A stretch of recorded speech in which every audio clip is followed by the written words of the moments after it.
Ruqyah itu kan harusnya itu orang kesurupan kemudian dikasih air lalu sembuh, bukan orang nggak kesurupan diruqyah terus kesurupan.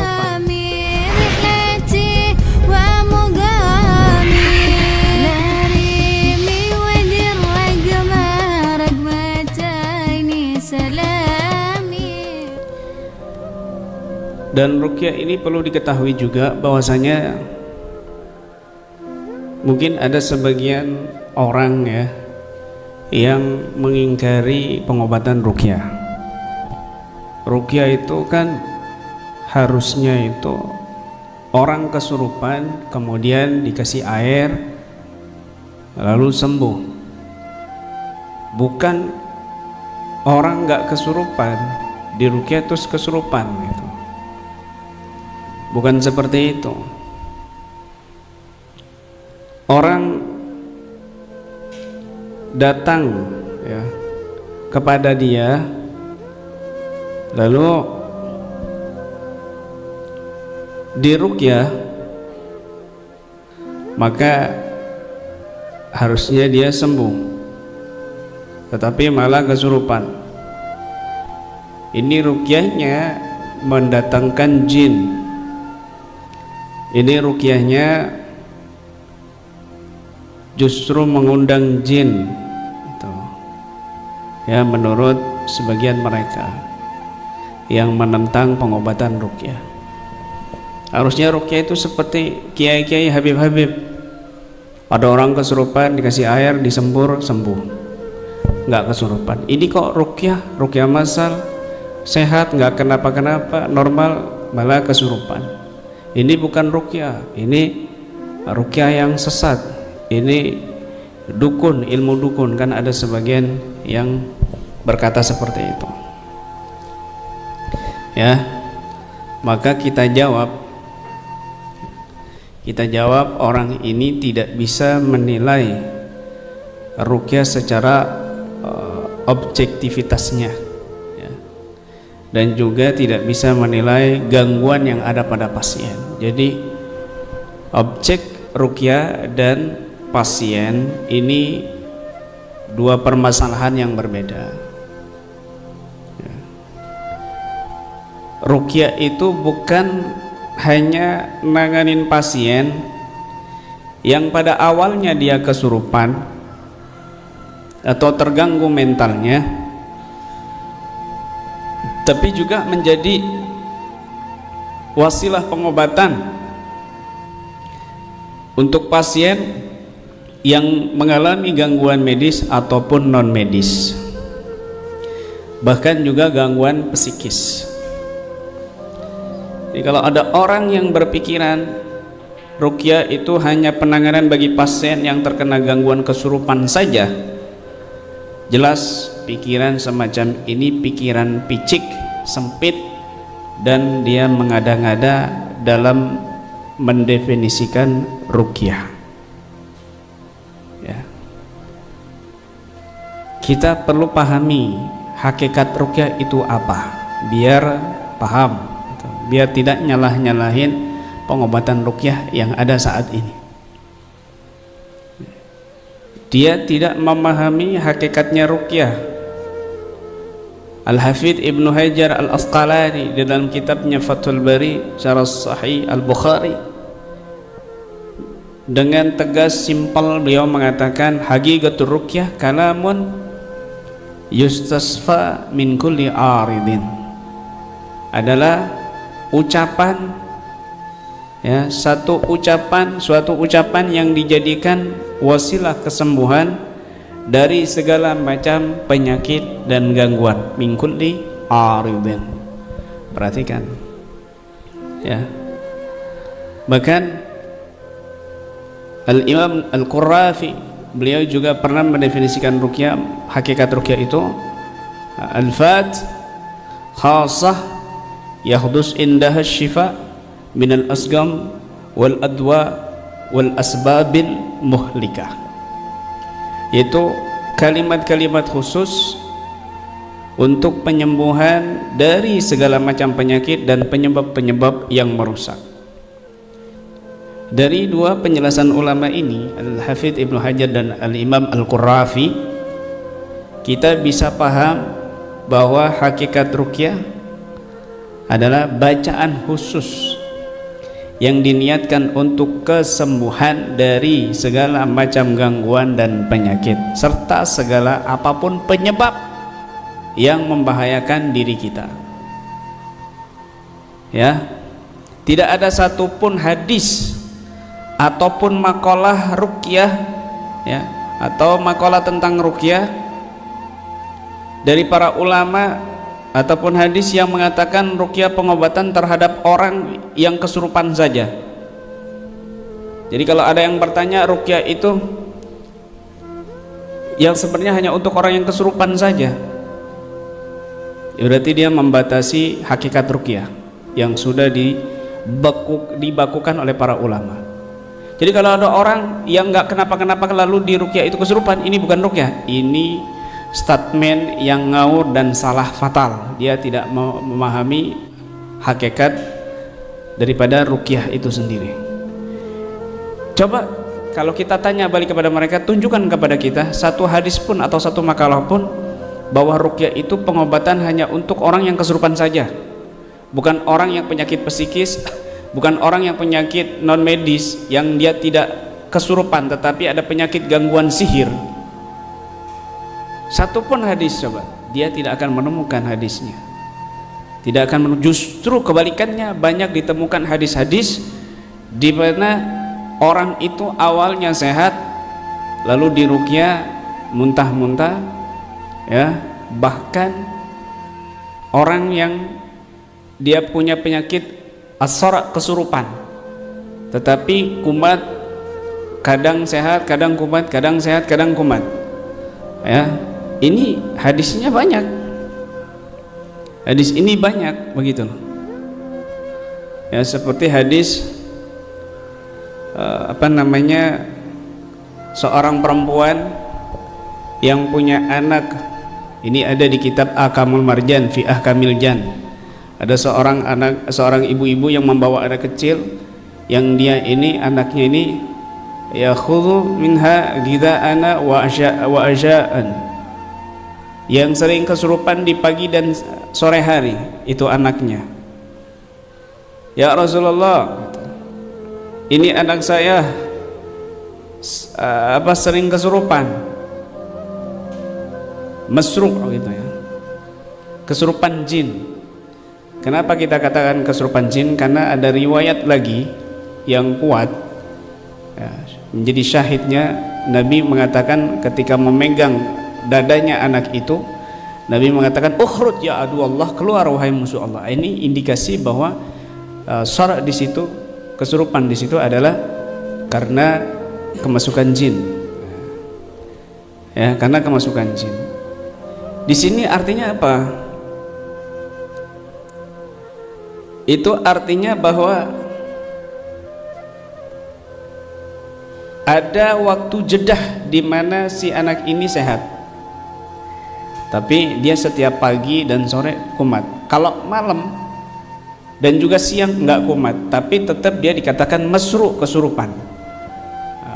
Maka mungkin ketika datang kepada Nabi pada kondisi tidak kesurupan, karena indikasi hadis itu banyak. Ghida'ana wa asya'ana, ghida'ana wa asya'ana, ya, pagi dan sore hari dikatakan begitu. Yang kumat reaksi, artinya ketika datang kepada Nabi itu kondisi tidak reaksi, tidak kesurupan begitu. Ketika Nabi obati, maka Nabi mengatakan di situ ukhrud ya adu Allah, keluar wahai musuh Allah. Maka di situ jelas, ya. Bahkan di dalam kitab Thayyibatul Mawaid Al-Habib Abdullah bin Alwi Al-Haddad, ya, di kitab Thayyibatul Mawaid dengan jelas, ya, beliau mengatakan di sini di dalam kitab ini, ya, kitab Thayyibatul Mawaid ini, Thayyibatul Mawaid bijam izubat mimma fi kalamil akabir min fawaid, ya, juz 3 halaman 6 kita akan temukan di sini. Inna ahla zaman fi qulubihim syayatin, sesungguhnya penduduk zaman hari ini, ya, mereka ini, hati mereka ini penuh dengan setan. Walihada yadikuna min qiraatil Quran, oleh sebab itu mereka sempit hati mereka, merasa sempit hati mereka ketika membaca Al-Quran, dari membaca Al-Quran. Wal julus fil masajid, dan duduk di dalam masjid-masjid. Walaula dzalik madaqu, kalau seandainya hati mereka tidak ada dengan setan, tidak ada setannya, madaqu, mereka tidak akan merasa sempit untuk membaca Al-Quran dan duduk di masjid-masjid. Ala tara, tidaklah engkau melihat, ilal masru, kepada orang yang kesurupan, alladzi dakhalahu syaitan, yang dimasuki oleh syaitan, au qala alladzi fihil jinni, atau berkata jin melalui lisan si pasien itu, orang itu. Idza qara'ta 'alaihil Qur'an, nah ini perlu digarisbawahi yang ini, redaksi yang ini. Idza qara'ta 'alaihil Qur'an kaifa yasih, ketika kamu membacakan kepadanya Al-Quran, kaifa yasi, bagaimana dia menjerit. Di sini dengan jelas dalam kitab ini Al-Habib Al-Haddad, ya, bahwa setan ada dalam tubuh seorang yang masruh, menjerit saat dibacakan Al-Quran. Di sini apakah kita berani menyalahi statement beliau Al-Habib Al-Haddad, bacain Al-Quran kok menjerit, kesurupan? Apakah kita berani mengatakan kepada Habib Al-Haddad, itu bukan ruqyah, kok dibacakan Quran menjerit? Nah, jadi tidak asing ruqyah di zaman Al-Habib Al-Haddad, dibacain Quran menjerit, enggak asing. Dari Thayyibatul Mawaid ini bisa kita ketahui di masa Al-Habib Al-Haddad juga ada ruqyah di mana dibacakan Quran itu menjerit, gitu. Jadi statement orang-orang yang seperti itu dikatakan bahwa ruqyah itu hanya untuk orang kesurupan saja. Ini adalah statement orang-orang bodoh yang tidak memahami bab ruqyah, ya, yang tidak memahami bab ruqyah dan tidak mengerti hakikat ruqyah. Di mana tunjukkan kepada kita satu hadis saja atau satu makalah ulama yang mengatakan ruqyah itu hanya untuk orang yang datang ke kondisi kesurupan saja lalu sembuh. Tidak ada satupun, justru sebaliknya banyak kita jumpai, ya, banyak kita jumpai hadis-hadis Nabi SAW, bahkan perbuatan para sahabat, ya, ada di situ Imam Ahmad bin Hambal yang ketika pakai sandalnya diperintahkan kepada muridnya untuk bawa sandalnya Imam Ahmad bin Hambal. Terus muridnya Imam Ahmad bin Hambal mengatakan, ini sandalnya Imam Ahmad bin Hambal, kamu diperintahkan untuk keluar. Maka setan itu, jin itu langsung mengatakan, baik, aku taat, aku akan keluar. Sebelum dipukul oleh sandalnya Imam Ahmad bin Hambal, jin itu sudah keluar duluan. Ini artinya apa? Tidak dibacakan Quran, malah ditunjukin sandal. Jin itu sudah berdialog, bereaksi dan ketakutan, ya, bahkan di situ ada dialog. Syekh Ibnu Taimiyah, murid daripada Syekh Ibnul Qayyim, pengarang kitab Ar-Ruh, pengarang kitab Tibbun Nabawi, ya, Ibnul Qayyim murid daripada Syekh Ibnu Taimiyah. Juga ada riwayat Ibnul Qayyim sendiri yang menceritakan dalam kitab, di kitab ini, ya, Zadul Ma'ad fi Hadyi Khairil Ibad. Di kitab ini Zadul Ma'ad fi Hadyi Khairil Ibad dengan jelas menceritakan guru beliau berdialog dengan jin, ya, memerintahkan muridnya juga berdialog dengan jin, dari mana, untuk apa, kenapa. Nah, itu. Ini sudah ada zaman Imam Ahmad bin Hambal, zaman Nabi, zaman Syekh Ibnu Taimiyah juga ada dialog di situ. Kok ada statement yang menyatakan sejak kapan ruqyah itu ngobrol-ngobrol sama jin? Nah, padahal Nabi juga ngobrol sama jin di dalam tubuh orang yang kesurupan. Padahal Imam Ahmad bin Hanbal juga ngobrol dengan jin. Padahal Syekh Ibnu Taimiyah, Ibnul Qayyim menceritakan bahwasanya juga ngobrol dengan jin, bahkan sampai pernah dipukul. Ada yang disuruh keluar langsung keluar, sampai ada yang dipukul juga oleh Syekh Ibnu Taimiyah. Dan ini menjadi landasan para peruqyah-peruqyah salafi dengan menggunakan kekerasan, karena mencontoh Syekh Ibnu Taimiyah yang memukul pasiennya ketika kesurupan. Diajak ngobrol terlebih dahulu, ada di kitab ini ya. Terus kita yang baru ini mungkin puber ilmu hipno, mungkin puber ilmu psikologi, dia menentang kebenaran ini karena dia mungkin miskin daripada referensi